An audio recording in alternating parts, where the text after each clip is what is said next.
ایک جنگل میں ایک شیرنی اپنے بچے کے ساتھ رہتی تھی، لیکن وہ کافی عرصے سے بیمار تھی۔ اس کا بچہ ابھی بہت چھوٹا تھا اور ہر وقت یہی سوچتی رہتی تھی کہ اگر اسے کچھ ہو گیا تو اس کے بچے کا کیا ہوگا۔ اور ایک دن وہی ہوا جس کا ڈر تھا۔ وہ اس دنیا سے چلی گئی اور اس کا بچہ اکیلا رہ گیا۔ وہ کبھی اپنی ماں کی طرف دیکھتا اور کبھی جنگل کی طرف۔ اس نے اپنی ماں کو اٹھانے کی بہت کوشش کی، کیونکہ وہ یہ نہیں جانتا تھا کہ اب اس کی ماں کبھی بھی نہیں اٹھے گی۔ کئی دن تک وہ اپنی ماں کے ساتھ بھوکا پیاسا بیٹھا رہا۔ جب اسے یقین ہو گیا کہ اب اس کی ماں نہیں اٹھے گی تو وہ جنگل میں یہاں وہاں گھومنے لگا۔ اسے بھوک بھی بہت لگ رہی تھی اور ڈر بھی رہا تھا کہ کہیں کوئی جنگلی جانور اسے مار نہ ڈالے۔ ایسے ہی گھومتے گھومتے وہ جنگل میں بہت دور نکل گیا۔ وہاں سے اسے ایک بکری اور اس کا بچہ چرتے ہوئے دکھائی دیے۔ بکری چر رہی تھی لیکن اس کا بچہ اس کے پاس اچھل کود کر رہا تھا۔ جب انہیں چھوٹے شیر کو دیکھا تو ڈر کے مارے اپنی ماں کے پاس بھاگ گیا۔ اس کی ماں نے جب دیکھا کہ شیر کا بچہ اکیلا ہے اور بہت بری حالت میں ہے، وہ بہت بھوکا لگ رہا تھا، اس نے اس کے پاس جا کر پوچھا کہ تمہاری ماں کہاں ہے؟ تم جنگل میں اکیلے کیوں گھوم رہے ہو؟ یہ جنگل بہت خطرناک ہے۔ شیر کا بچہ بہت ہی دکھی انداز میں بولا کہ میری ماں مر گئی ہے اور اب میں اکیلا ہوں اور مجھے بھوک بھی لگ رہی ہے۔ بکری کو اس پر بہت ترس آیا۔ اس نے شیر کے بچے کو اپنا دودھ پلایا۔ شیر کے بچے کی جب بھوک مٹ گئی تو اس نے بکری کا شکریہ ادا کیا اور اس کے بچے کے ساتھ کھیلنے لگا۔ کافی دنوں بعد وہ تھوڑا خوش دکھائی دینے لگا۔ ان دونوں میں بہت اچھی دوستی ہو گئی۔ اب یہ روز کا معمول بن گیا تھا۔ شیر بکری کا دودھ پیتا اور اس کے بچے کے ساتھ پورا دن کھیلتا اور ان کے ساتھ ہی ان کے گھر میں رہتا۔ ایسے ہی وقت گزرتا گیا اور بکری اور شیر کا بچہ دونوں بڑے ہو گئے۔ شیر بکری کو اپنی ماں اور اس کے بچے کو اپنا بھائی سمجھتا تھا۔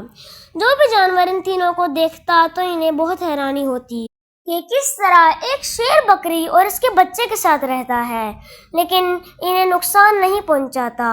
بکری اور اس کے بچے بے فکر ہو کر گھاس چرتے اور شیر ان کی رکھوالی کرتا کہ کہیں کوئی درندہ انہیں کوئی نقصان نہ پہنچا دے، کیونکہ اب شیر بڑا ہو گیا تھا اور وہ طاقتور ہو چکا تھا۔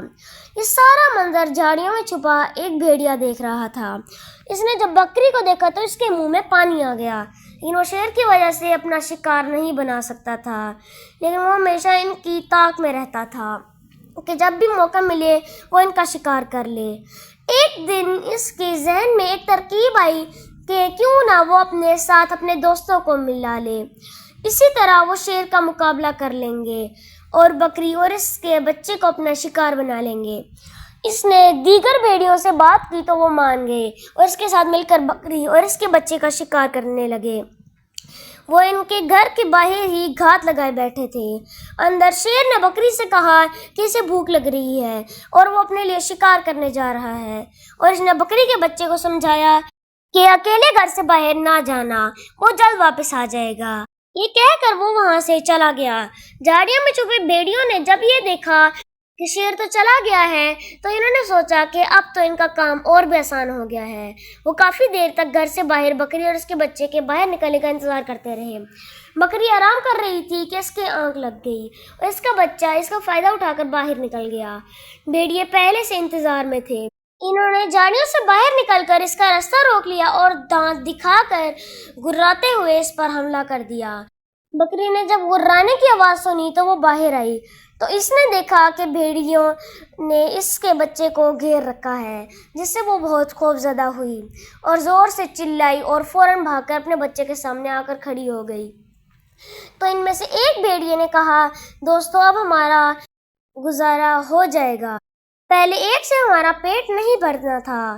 یہ کہہ کر انہوں نے ان پر حملہ کر دیا۔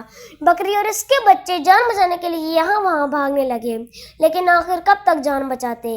ان میں سے ایک بھیڑیے نے کہا، تم لوگ صرف اپنا اور ہمارا وقت ضائع کر رہے ہو، آج تم لوگ نہیں بچو گے۔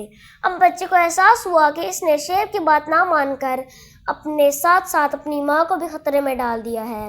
وہ ابھی یہ سوچ ہی رہا تھا کہ شیر وہاں پہنچ گیا۔ بھیڑیے اسے دیکھ کر ڈر گئے اور ایک نے کہا، یہ کہاں سے آ گیا؟ شیر نے ایک ایک کو ادھر ادھر پٹکا۔ وہ بڑی مشکل سے وہاں سے جان بچا کر بھاگ نکلے۔ بکری نے شیر کا شکریہ ادا کیا اور بکری کے بچے نے اپنی ماں اور شیر دونوں سے معافی مانگی اور وعدہ کیا کہ آئندہ وہ اس طرح قلعہ باہر بغیر بتائے نہیں نکلے گا۔ پیارے دوستو، آج کے لیے اتنا ہی، ملتے ہیں آپ سے ایک نیکسٹ ویڈیو میں، تب تک کے لیے اللہ حافظ۔ Like, share and subscribe to our channel and don't forget to press the bell icon. اللہ حافظ۔